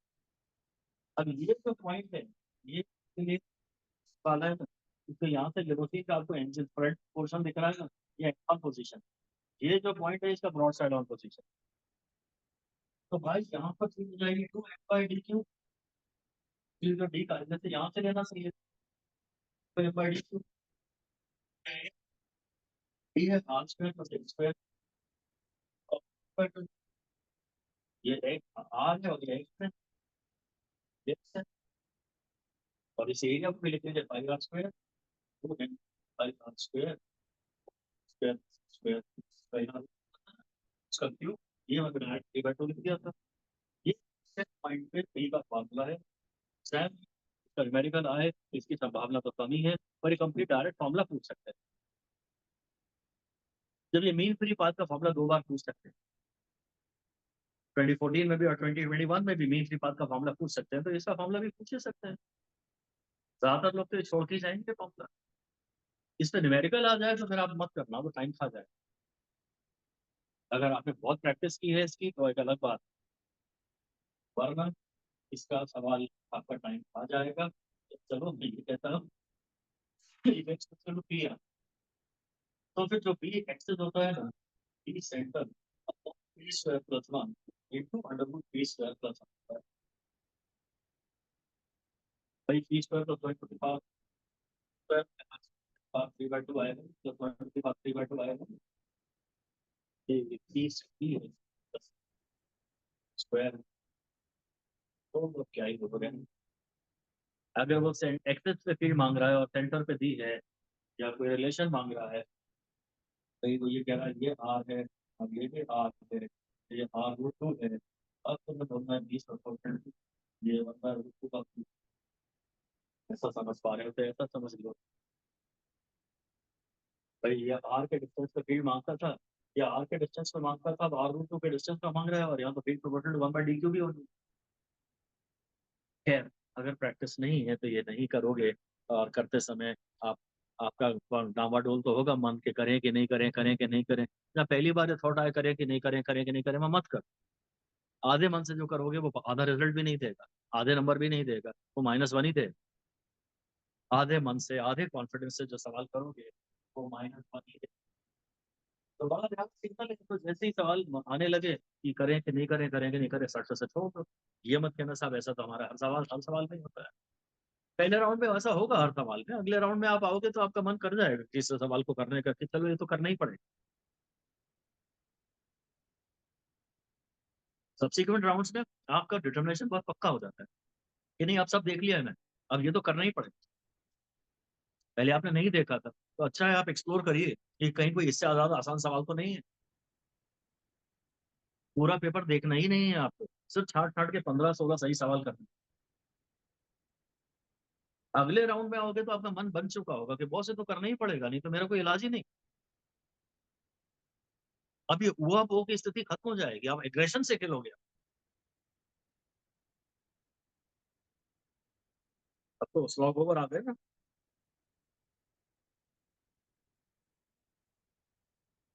आखिरी 10 ओवर बचे ना, अब तो हारना ही पड़ेगा। आप कॉन्फिडेंस से खेलोगे। अभी तक किसी न किसी टॉपिक को आप सोचते होगे करें न करें, नहीं करें, करें नहीं करें, नहीं करें, अब तो आपने उड़ा दिया होगा। कई टॉपिक ऐसे होंगे कि भाई अब तो करना ही है। एग्जाम में भी यही होगा, जब आप एग्जाम करीब आने लगोगे आप खुद से थकोगे नहीं, नहीं थकोगे, क्योंकि आप मेंटली मेंटली प्रिपेयर होके जा रहे हैं। मेंटली प्रिपेयर प्रिपेयर होने से प्रिपरेशन होता है, शरीर के प्रिपरेशन से कुछ नहीं होता। मेंटली प्रिपेयर होगे अपना 3 साढ़े 3 घंटे 4 घंटे 5 घंटे थकना नहीं, इतना ही थको, आके ही थको। ठीक है, प्रैक्टिकल में प्रैक्टिकल के दरमियान थोड़ी थकते, आके ही थकते। और फिर नहीं टांग टूट गई, वहां थोड़ी कहते हो सर टांग टूट गई। क्या मामला है इसका? 2m/d क्यूब, m है NIA, एरिया है πr², और d है r² + x² का रूट।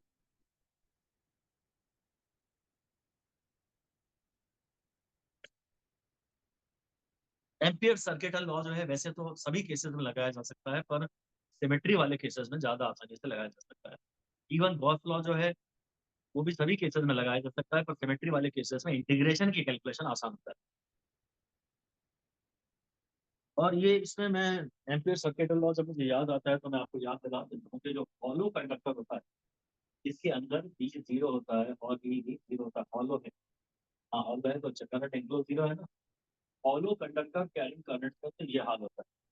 और अगर सॉलिड हो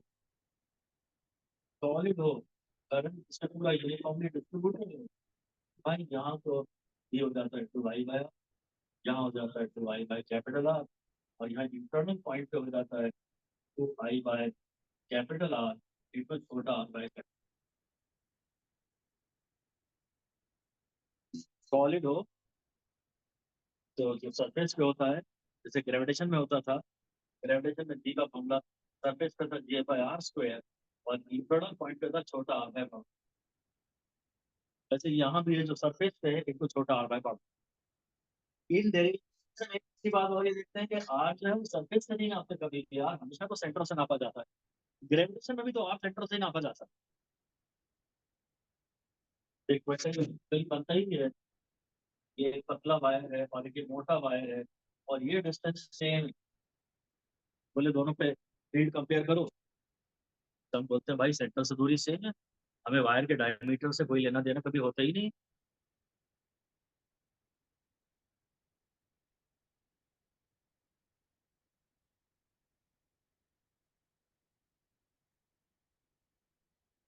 और मेरे टेस्ट पेपर में भी उसका एक बहुत अच्छा क्वेश्चन आ रहा है ऐसा, एम्पियर्स लॉ का। अंदर उसने केबल दिखाई है जिसमें अंदर दो तीन वायर्स हैं, तो आपको तो एम्पीरियन लूप के अंदर करंट एंक्लोज करना पड़ता है ना। तो integration of B dot D L is mu naught I में आई एंक्लोज देखना पड़ता है, तो एक सवाल जब आएगा तो आपको सब चीजें क्लियर हो जाएंगी। जैसे वहाँ पे इलेक्ट्रोस्टैटिक्स में चार एंक्लोज देखते हैं, यहाँ पे करंट एंक्लोज देखते हैं। अब सोलिनॉइड की बात हो रही है, सॉलिनॉइड में ऐसा कुछ करंट जाता है और यहाँ से बाहर आ जाता है। ये टर्न्स बहुत पास पास हैं, ऐसा ही हमेशा अज्यूम करेंगे। हम दो चीजें हमेशा अज्यूम करेंगे, वो सवाल में दी जाए या ना दी जाए, कि नंबर ऑफ टर्न्स बहुत पास पास हैं, और दूसरी लॉन्ग सॉलिनॉइड। तो सेंटर पे जो डी का फॉर्मूला आता है डी,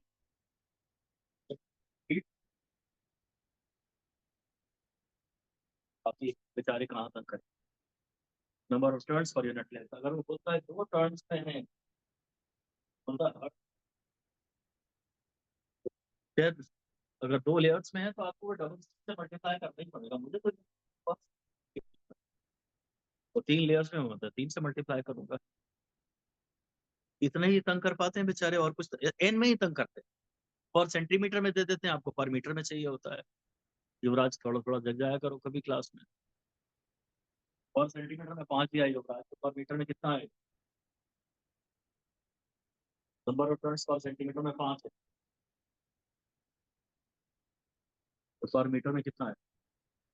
अच्छा,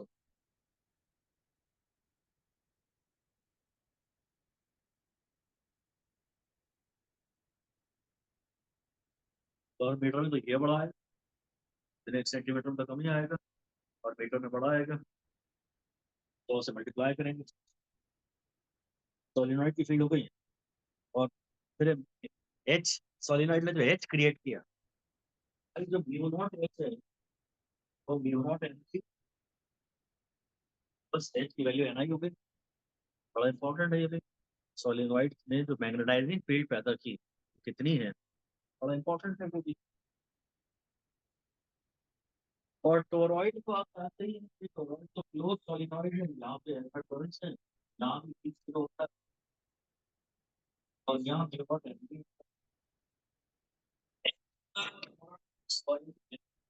लेंथ कम 2 pi R plus 2 pi R 2/2 ले सकते हैं।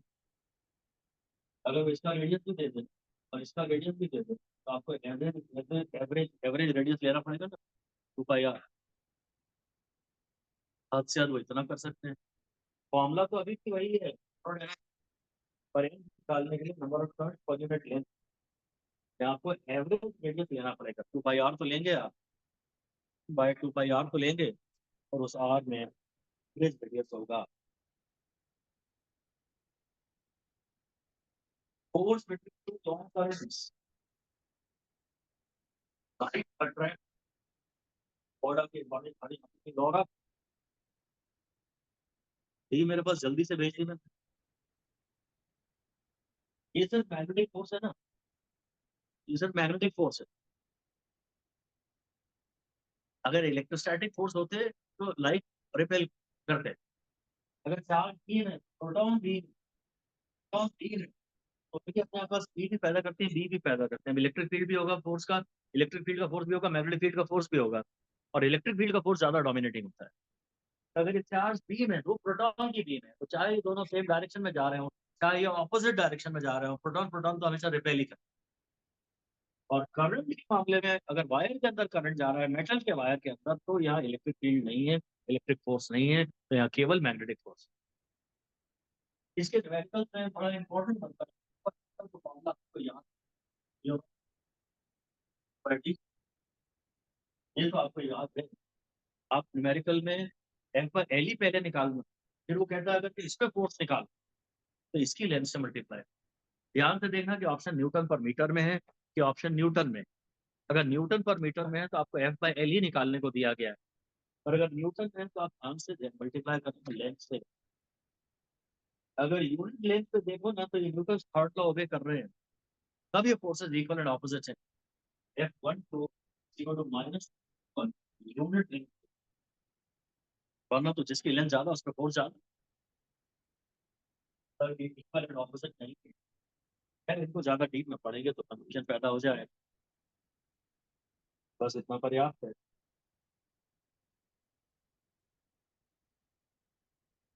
इसका जब डेरिवेशन करते हैं, इसका मैं डेरिवेशन आपको बता रहा हूँ कि ये ऐसा है, जैसे ये ऐसा है, ऐसा है, तो अपन डेरिवेशन कैसे करते हैं, ब्रेक चाहिए क्या, क्यों हंस रहे हो? हाँ भाई, इसके कारण बी निकालेंगे पहला स्टेप। दूसरा, इसके आई, इसके आई से मल्टीप्लाई, इसके आई अंतर साइन थीटा से मल्टीप्लाई कर दें, इसके कारण फील्ड निकालेंगे। हाँ, this is the current carrying wire placed in the field of the other wire, this is the current carrying wire placed in the field of this wire, तो इसका भी आई साइन थीटा फोर्स निकाल। जब दो wire series में connected होते हैं ना, ये दो वायर सीरीज में कनेक्टेड हैं, एक ऐसा गया है, एक ऐसा गया है, ये दो वायर सीरीज में कनेक्टेड नहीं, तो एक में करंट ऐसा जाएगा और एक में ऐसा आएगा, तो अनलाइन है, तो रिपेल करेंगे। और जब तक ये नहीं लिखोगे तो ये गलत आंसर दे दोगे। कॉन्सेप्ट तो तुम्हें आता है, पर बोलना पड़ेगा लाइक अट्रैक्ट और लाइक रिपेल। अगर डायरेक्ट तुम एक ही जवाब दे दोगे तो गलत है आंसर। और अगर ये तो सीरीज में जुड़े ना, अगर पैरेलल में दो वायर जुड़े हैं, वायर जुड़े, वो बोलेगा ओवरहेड लाइन्स है, खंबे पे तार जा रहे हैं, तो वो रिपेल कर रहे हैं कि अट्रैक्ट कर रहे हैं, बताना बताएगा कि खंबे पे जो तार जा रहे हैं उनमें करंट ऐसा ऐसा कुछ बताएगा। तो ध्यान से देखना पड़ेगा कि ये लाइक है कि अनलाइक है, और फिर ये लिखना पड़ेगा। ये सवाल में सबसे ज्यादा गलतियां मुझसे जो देखी है मैंने, अगर पीवाईक्यू देखोगे तो ये सवाल सबसे ज्यादा आए। और तुम्हें लगता है कि बाप रे ये भी कोई सवाल है पूछने लायक, उन लोगों से पूछो जिन्होंने इस साल सवाल दिया था। नहीं है पूछने लायक, पर नेगेटिव जाते हैं वही सवाल तो धोखा देते हैं।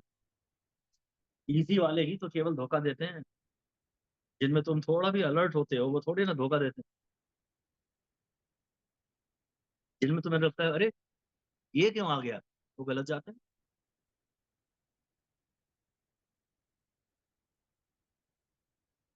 ध्यान रखना कि ऐसा डायग्राम बनाएगा, हो सकता है यहाँ पे फील्ड मांग, इस समय तो ये सीधा है, और इसमें फील्ड होगी तो ऐड कर दे, इसके कारण यहाँ फील्ड निकालेंगे। अच्छा ध्यान से ले, इसके कारण यहाँ फील्ड निकाल, फोर्स मांगा है कि फील्ड मांगा है, ये तो प्रॉब्लम रहती। हम तो डायग्राम देख के अजम्पशन की जल्दी में रहते हैं, हम तो डायग्राम देख के अजम्पशन की जल्दी में रहते हैं, ये देखते ही नहीं ध्यान से क्या मांगा है, क्या ही मतलब ऐसे सवाल को करने का। अननोन को आराम से स्वागत करो, अंदर बुलाओ, घर में बैठाओ, उसके बाद सवाल सॉल्व करो। तुम तो अननोन का इंतजार ही नहीं करते। डायग्राम देखा, उसी से अंदाजा लगा लिया कि शायद क्या पूछा होगा और खेल गए। ऐसे ही तो करते हो लास्ट क्लास। इतना भी जल्दबाजी हो, इतना भी जल्दबाजी, आप अननोन को जब तक अंडरलाइन नहीं करते और अलग से लिखते नहीं है कि अननोन ये और उसका फॉर्मूला ये, तब तक डिसीजन मत ले। लास्ट में तीन सवाल करोगे और तीन नेगेटिव तो -3 आएंगे, और उतनी ही देर में एक सही करोगे तो +4 आएंगे। और ये तो होता ही है कि 3 किए तो तीनों नेगेटिव जाते हैं लास्ट लास्ट में, तो लास्ट के तो सारे ही नेगेटिव जाते हैं, आखिरी आधे घंटे में तो हार्डली कोई पॉजिटिव जाता है।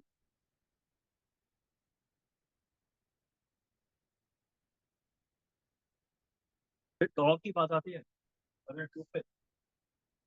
तो करंट टू पे जो टॉप है, तो यहाँ से यहाँ जाएगा, नीचे यहाँ होगा। और टॉर्क का मतलब, अगर एक करंट कैरी कंडक्टर हो और फील्ड में रखा हो तो उस पर फोर्स लगता है। और अगर दो करंट कैरी कंडक्टर हो, एक फोर्स यहाँ लगता है, एक फोर्स यहाँ लगता है। इस पे नेट फोर्स तो जीरो रहता है, इसलिए ट्रांसलेटरी मोशन तो नहीं होता। पर इस पे इक्वल एंड ऑपोजिट फोर्स लगते हैं तो टॉर्क लगती है, इसलिए इसमें रोटेटरी मोशन होता है। और टॉर्क का फॉर्मूला है NIAB। अगर मैग्नेटिक मोमेंट पूछे तो NIA। ये साला बहुत मुख्य बात है। कभी कभी हम स्पीड से जबरदस्ती मल्टीप्लाई कर देते हैं। अगर ट्राइंगुलर मोमेंट का पूछेगा, टॉर्क पूछेगा, तो भाई आपको चाहिए जी। ये 2021 के पेपर में है भी, और मैंने भी अपने टेस्ट पेपर में डाला है। ट्राइंगल का area half into base into height.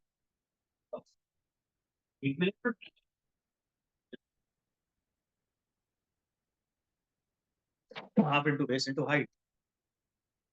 Height जो है वो L cos 30 है। तो ट्राइंगल के एरिया, ट्राइंगल के सेंटर पे फील्ड निकालनी है, ये हमारे सिलेबस में नहीं। ट्राइंगल के सेंटर पे फील्ड या इवन स्क्वायर के सेंटर पे फील्ड हमारे सिलेबस में नहीं, क्योंकि फाइनाइट पायर फील्ड का एक फॉर्मूला है ही नहीं हमारे सिलेबस में। यू नॉट फोर पाई कुछ साइन थीटा, मतलब साइन थीटा तो कुछ करते थे इसी जमाने में, अब ये एनसीईआरटी ने दिया ही नहीं। फाइनाइट वायर की फील्ड हमें नहीं निकालना है, खाली इनफाइनाइट वायर की फील्ड हमें निकालना है।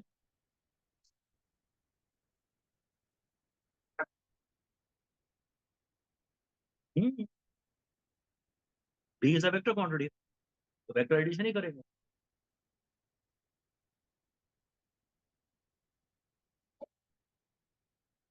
फोर्स भी वेक्टर है, तो वेक्टर ही करेंगे। फिर अगर एक रिवॉल्विंग इलेक्ट्रॉन है, जैसा कि एक एटम में इलेक्ट्रॉन न्यूक्लियस के आसपास घूमता है, तो उसका मैग्नेटिक मोमेंट है ये मैग्नेटिक मोमेंट मुझे वो इलेक्ट्रॉन कह रहा है मुझे वर दो। वो इलेक्ट्रॉन न्यूक्लियस के आसपास घूम रहा है और कह रहा है मुझे वर दो। और इसको अगर हम सॉल्व करें, हमारी चारपाई, मेरी चारपाई के ऊपर बैठी हुई मिली मुझे मुर्गी। भगवान की दुनिया में क्या मांगते हो, अगर ढंग से डिफाइन नहीं करोगे तो ऊपर वाला ऐसे ही खेल खेलेगा तुम्हारे साथ। मुझे वर दो, चारपाई मेरी के ऊपर मुझे मुर्गी मिली, मुर्गी है। इसमें तो एन हटा दें तो ये फोर पाई तो बोलते हैं। और इस फोन फोर मैग्नेट्रॉन की वैल्यू 9.2 होती है। हाइड्रोजन के फर्स्ट ऑर्डर ऑर्बिट में जिसका रेडियस 0.53 डिग्री ए होता है और उसका डायमीटर 1.06 डिग्री ए होता है, और जिसकी वेलोसिटी करीब 2.2 × 10⁶ मीटर पर सेकंड होती है, वहां ये वन बोर मैग्नेट्रॉन ही तो आता है। जैसा कि कल के पेपर में था, एम्पिरिक मोमेंट पे हमने ये सवाल भी किया था कि एक सक्रिय सक्रिय को ऐसा मोड़ दिया, ये m/2 इंटू √2 ऐसा था। आधा मोड़ दिया तो m/2 हो गया, और ये m/2 इधर जा रहा है, ये m/2 इधर आएगा, तो m/2 के दो राइट एंगल्स में है, तो m/2 इंटू √2। ये एक सवाल हमने अभी रिसेंटली पेपर में किया था, जहाँ वो करंट लूप पान के पत्ते जैसा दिख रहा था। आपको समझ ही नहीं आ रहा था, आप मान ही नहीं रहे थे, आप कह रहे थे तो 3D में है सर फिगर।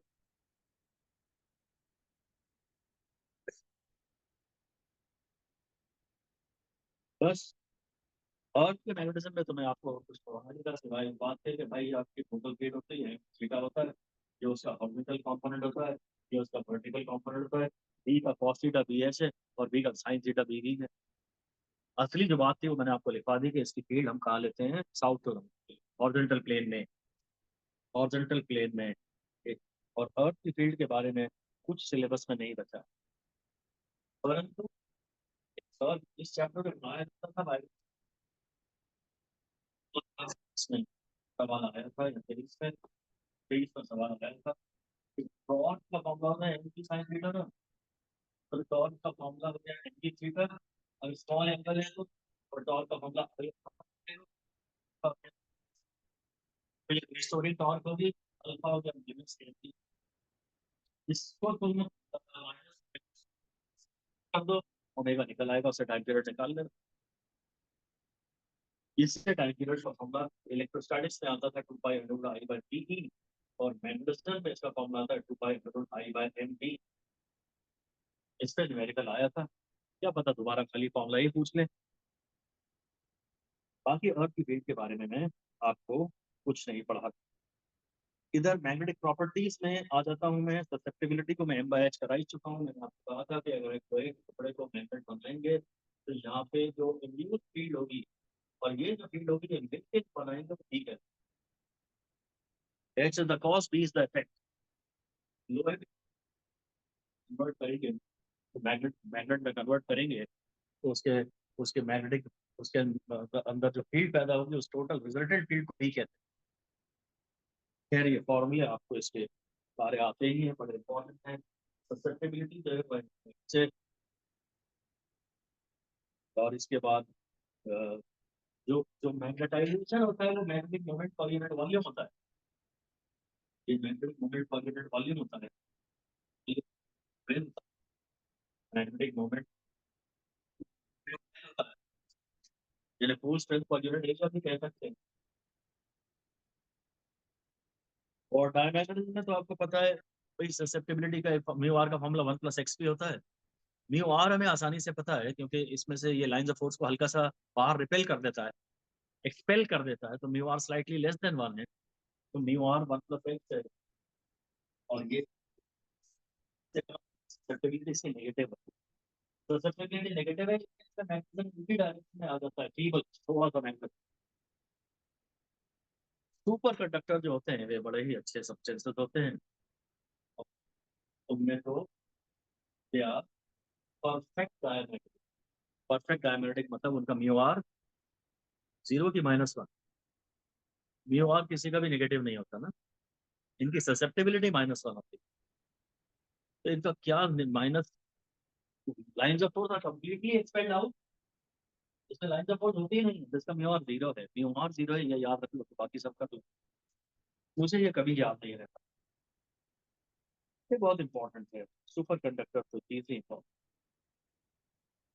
इंटेलिजेंट लोग इसका नाम लेते हैं। कि जो डायमैग्नेटिक सब्सटेंस होते हैं इनके अंदर परमानेंट डाइपोल मोमेंट होता है कि नहीं। बाहर से फील्ड आप नहीं लगाते हैं तो इनमें परमानेंट डाइपोल मोमेंट नहीं होता है। इनकी स्पिन एक दूसरे को कैंसिल कर देती है। जब हम एक्सटर्नल फील्ड लगाते हैं तो एक इलेक्ट्रॉन तेज घूमने लगता है, एक इलेक्ट्रॉन धीरे घूमने लगता है। तो लेंस लॉ के मुताबिक इसके अंदर कुछ नेट मैग्नेटिज्म पैदा हो जाता है, और वो कॉस को अपोज करता है, इसीलिए तो उल्टा मैग्नेटिज्म पैदा होता है।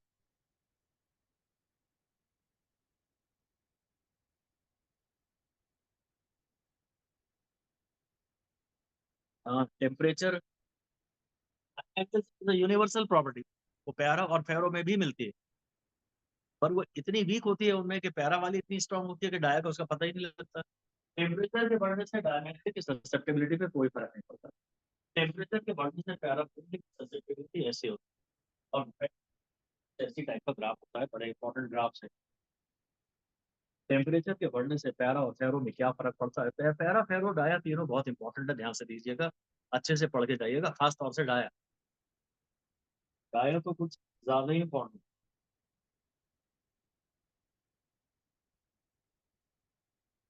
और फेरो मैग्नेटिज्म में डोमेन बनते हैं। डोमेन यानी मोहल्ला, डोमेन यानी मोहल्ला, जैसे हिंदियों का मोहल्ला है, ये पंजाबियों का मोहल्ला है। और जब बाहर से फील्ड लगाते हैं, जब बाहर से फील्ड लगाते हैं तो साइज का डोमेन ग्रोस। और डोमेन का साइज किस रेंज का होता है, शायद 1 मिलीमीटर। वो इंपॉर्टेंट है, पता नहीं मैंने आपको क्लास में लिखवाया है कि नहीं। डोमेन का जो साइज होता है ना, जो डिप्लीशन लेयर का साइज होता है वो 1 माइक्रोमीटर होता है सेमी कंडक्टर। जो डोमेन का साइज होता है वो 1 मिलीमीटर की रेंज में होता है। भाई, एक हार्ड मैग्नेट होता है, एक सॉफ्ट मैग्नेट होता है। इलेक्ट्रोमैग्नेट सॉफ्ट मैग्नेट होता है, और ये सॉफ्ट आयरन कोर से बनाते हैं।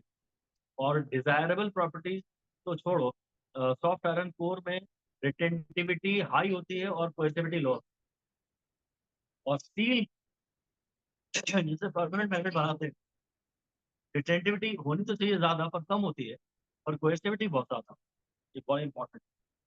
What are the desirable properties in making an electromagnet एक अलग क्वेश्चन है, और सॉफ्ट आयरन की प्रॉपर्टीज क्या है वो अलग क्वेश्चन। तो सब बड़े इंपॉर्टेंट है, जरा ध्यान से देखिएगा। हिस्ट्री लूप यानी ये जो BH लूप होता है, हिस्ट्री लूप होता है सॉफ्ट आयरन के लिए ऐसा केज सॉफ्ट सा होता है, केचुए जैसा, और पावा एकदम सॉलिड होता है, चट्टा। स्टील के लिए ये सॉलिड होता है। ये जो एरिया का जो लूप है इसको एक्सप्रेसिव लॉस कहते हैं। ट्रांसफॉर्मर्स ट्रांसफॉर्मर्स में मटेरियल ऐसा होना चाहिए जिसका BH लूप नैरो। इसको ये बड़े इंपॉर्टेंट क्वेश्चन है रिलेटेड, ये रिलेटिविटी कहलाती है, कोई से भी लगाते हैं। इनपे भी बड़े अच्छे न्यूमेरिकल मैंने आने वाली टेस्ट सीरीज में इंक्लूड किए। रिटेंटिविटी की यूनिट डी वाली होंगी। रिटेंटिविटी निकालना है ना, एक डी निकालना है, और कोएर्सिविटी निकालना है ना, एक एच निकालना है। बड़े अच्छे सवाल पेपर में आएंगे आपके पास। मेरे ख्याल से तो कोई ऐसा कॉन्सेप्ट नहीं है जो मैंने पेपर में इंक्लूड ना किया हो, पर मैं कह नहीं सकता। इस समय टाइम इतना कम है आपके पास कि आपको सिर्फ पेपर ही पेपर रिवाइज करने चाहिए, चाहे वो PYQ हो। PYQ 3-4 बार कर चुके हो तो फिर PYQ मत करिए, पर PYQ ना किया हो उस प्रति तो PYQ की रीडिंग लगाइए, ये क्वेश्चन है ऐसा ऐसा, और उसके सोल्यूशन देखिए। अच्छा कि इसको ऐसा करना, रीडिंग लगा लीजिए। और बहुत टाइम हो अगर आपके पास, जैसे युवराज, बहुत टाइम हो, ये 1 घंटे में 6 घंटे के बराबर पढ़ाई कर लेते हैं, तो फिर ठीक है, फिर पूरा सॉल्व करिए। पर अब आपके पास समय नहीं है, आप PYQ की रीडिंग भी लगा लेंगे तो चलिए। शॉर्ट नोट, शॉर्ट नोट्स की रीडिंग लगाइए, PYQ की रीडिंग लगाइए, पूरे नोट्स फिजिक्स में अब मत पढ़िए किसी भी हाल, चाहे जो हो जाए। जो आपका मन करे कि साहब ये रिवाइज होना चाहिए हो, आप मुझे बोलो कि सर ये रिवाइज करा दो। मैंने तो कहा था कि मैं अप्रैल मंथ में कोई क्लास स्टार्ट ही नहीं करूंगा ताकि मैं आपको टाइम दे पाऊँ, पर आप आते ही नहीं हो तो मैं क्या। आप मुझसे पढ़ने के लिए तैयार ही नहीं हो, आप मुझसे टाइम ही नहीं मांग रहे हो, है ना स्मृति? और ऐसे ही तो है, कुछ बोलेंगे तुमने कि ये पढ़ाओ वो पढ़ाओ। हाँ, फिर ठीक है। जो DC गैल्वेनोमीटर होता है, गैल्वेनोमीटर में कायदे से तो पॉइंटर जो है स्केल के मिड पॉइंट, ये जीरो है। और खैर नॉर्मली जीरो यही बनाते हैं, एमीटर बना रहे हो तो जीरो यहाँ बना देते हैं। गैल्वेनोमीटर में ध्यान दीजिएगा, लो ये जो बेसिकली हम लोग जो, एक होता है AC एमीटर, एक होता है DC एमीटर। जो DC वाले इंस्ट्रूमेंट्स होते हैं they are based on magnetic effect of current, और जो AC इंस्ट्रूमेंट्स होते हैं they are based on heating effect of current. वो H=I²RT पे बेस्ड होते हैं, और इसीलिए वो RMS वैल्यू पढ़ के बताते हैं। H=I²RT, और वो RMS वैल्यू पढ़ के बताते हैं। और बस गैल्वेनोमीटर में तो यही हम लोग करते हैं। इंपॉर्टेंट बात है कि हम रेडियल फील्ड लेते हैं, एक नॉर्थ पोल होता है, साउथ पोल होता है, ताकि जो टॉप वो हर समय रेडियल फील्ड लेने से थीटा हमेशा 90 डिग्री रहता है, बड़ा इंपॉर्टेंट पॉइंट है। और फिर इसमें होती है स्प्रिंग में C theta equal to enter ये है, बस इससे थीटा is proportional to height to the power 1। Galvanometers का ये प्रिंसिपल है। यहाँ जो कॉइल रखी होती है ना, ताकि इसके अंदर जब ये घूमेगी तो एडी करंट पैदा होंगे, और एडी करंट इसमें रिस्टोरिंग टॉर्क प्रदान करेगी। इस डैम्पिंग टॉर्क मिलती है, the galvanometer becomes dead beat. और यहाँ पर सॉफ्टवेयर में कोर रख लेते हैं, सॉफ्टवेयर में कोर की परमेबिलिटी ज्यादा होती है तो फील्ड यहाँ वहां से गुजरने की बजाय यहीं से गुजरती है, तो परमेबिलिटी भी ज्यादा सॉफ्टवेयर कोर रखने से भी बढ़ जाती है, और एल्यूमिनियम फ्रेम की वजह से डैम्पिंग हो जाती है, तो पॉइंटर जल्दी रुक जाता है जहां उसे आके रुकना चाहिए। Eddy current damping. बाकी तो खैर मेन तो प्रिंसिपल काम का है, C theta is equal to N I A B. Current sensitivity होती है थीटा, करंट सेंसिटिविटी होती है आई सी बाय आई, ये चलो थीटा बाय आई। और वोल्टेज सेंसिटिविटी होती है थीटा बाय डी, तो theta by I C equal theta हो जाती है sigma B equal sigma I by three. Voltage sensitivity is current sensitivity upon galvanometer का रेजिस्टेंस, बड़े इंपॉर्टेंट है। और ये जो सेंसिटिविटी है ना थीटा पे डिपेंड करती है ना आई पे डिपेंड करती है। हाँ थीटा बाय आई से पता तो लग जाता है, हाँ सेम करंट से थीटा बढ़ जाए तो सेंसिटिविटी बढ़ जाती है।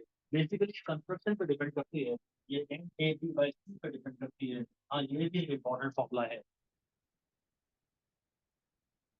और बहुत इंपॉर्टेंट बात यह है, लिख लीजिए कि voltage sensitivity is independent of number of turns. लिख लो इस बात को फिर से, ये रटा रटाया काम आएगा।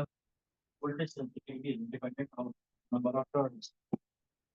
ये 2 से 5 के बीच में जब आप पेपर करेंगे तो आपका कुछ ऐसा ही हाल हो रहा मैं आखिरी 45-55 मिनट में। तो अब हम वैसे ही करेंगे जैसे आप पेपर में करते हैं, और सही उड़ाते हुए चेहरा। एमीटर की बात कर रहे हैं। एमीटर में तो करंट नापना है। करंट नापना है तो वह पूरा करंट सर्किट में जाना चाहिए जिसे आप नापना चाहते हैं, इसलिए एमीटर को सीरीज में जोड़ते हैं। पर एमीटर में कोई रेजिस्टेंस नहीं होना चाहिए, क्योंकि अगर एमीटर सीरीज में आ गया तो उसके रेजिस्टेंस से सर्किट का करंट ही कम हो जाए। इसलिए एमीटर को जोड़, इसलिए इसके पैरेलल करंट जोड़ दें। ये है आई, ये है जी। जी यानी फुल स्केल डिफ्लेक्शन करंट जो गैल्वेनोमीटर ब्रांच में जा रहा है, इसलिए इसका नाम आईजी है। इस आईजी का हमेशा कांस्टेंट मानते हैं। ये गैल्वेनोमीटर की बनावट पर डिपेंड करता है। आईजी हमेशा कांस्टेंट है। ये वो मैक्सिमम करंट है जो गैल्वेनोमीटर हैंडल कर सकता है, या जो फुल स्केल डिफ्लेक्शन क्रिएट करा सकता है। क्या करंट जाती और अब बस पैरेलल में ये इक्वेशन सदा आपके साथ नहीं है। बस इस आई आर दोनों के सेम है, पैरेलल में है तो आई आर दोनों के सेम है।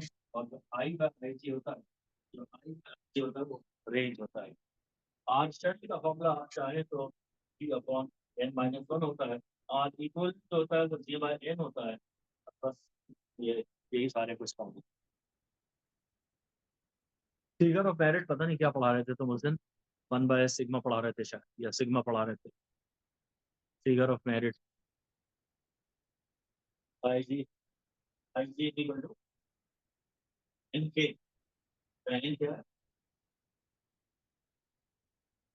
Number of deflections. I G equal to N K में के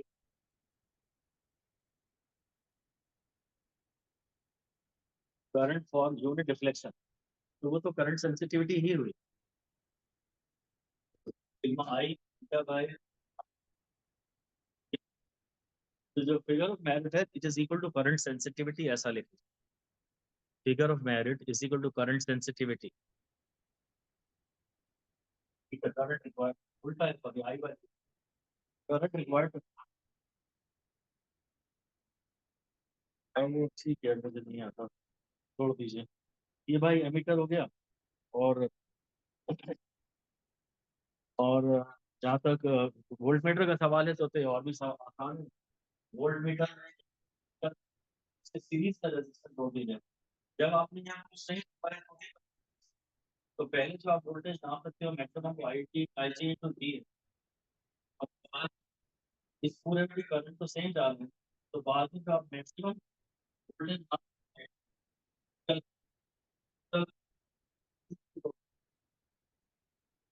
वोल्टेज का फॉर्मूला था आई आर। मैक्सिमम जो पहले आप वोल्टेज नाप सकते थे वो आई जी इंटू जी था। और अब जो करंट तो सेम ही है, मैक्सिमम करंट ही हो गया ना। मैक्सिमम करंट अभी भी सेम ही है। इन दो इक्वेशन से आपसे सारे सवाल बन सकते हैं। और वो देख लेना है कि कोई डायरेक्ट टाइप का सवाल है तो करना है, ज्यादा टाइम खा रहा है तो नहीं करना है, कितना भी फेवरेट टॉपिक हो। गंदा टॉपिक हो और छोटा सवाल हो, बढ़िया है। और इजी टॉपिक हो और लंबा सवाल हो, नहीं करना है।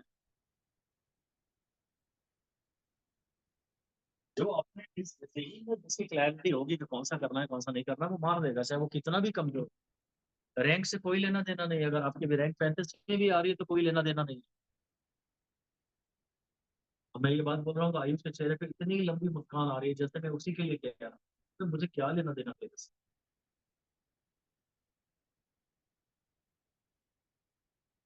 रैंक तो अर्जेंट की नहीं आ रही, पर उसका कॉन्फिडेंस लेवल देखो।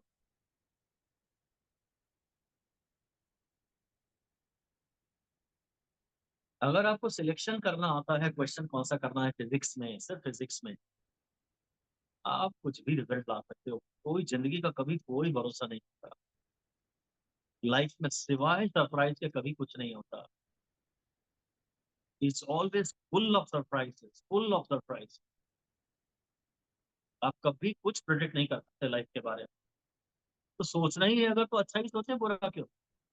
अगर कुछ भी हो सकता है तो मान लो अच्छा ही हो। और बड़े बूढ़े हमारे जैसे होते यही कहते हैं कि जो भी होता है जीवन में वो अच्छे के लिए होता है। अपने 58 साल के एक्सपीरियंस से हम ये पूरी तरह से शपथ खा के कहते हैं कि हाँ, जीवन में जो भी होता है वो अच्छे के लिए होता है। पता भी नहीं लगता।